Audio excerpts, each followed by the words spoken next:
Hey everyone, welcome to Ben's Experience. In this video, I will share with you where our Hostinger website builder data centers are located. Simply, Hostinger website builder have data centers in the US, Singapore, Lithuania, and the Netherlands. For the other assets of all websites like the CSS and the images are hosted on the Cloudflare CDN, which has servers on more than 2050 countries around the world.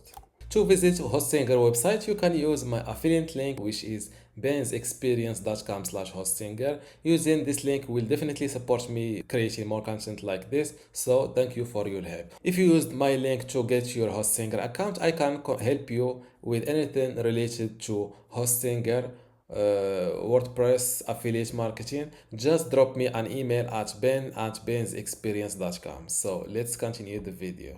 This is why this page that I've made using the Hostinger website builder is very fast. Let's test the loading speed of this product page from this website. As you can see, the Pingdom tools gave this page an A performance grade and a loading time of half of a second.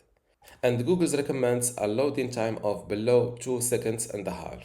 Before you go, I have something special for you. I have two free online video courses for you. The first one is about Hostinger hosting and WordPress managing, and the second one shows you how to use Hostinger website builder to make basic websites or online shops. You can get them both for free just by clicking the link in the description. If you like this video, give it a thumbs up and subscribe. If you have any question, leave a comment below.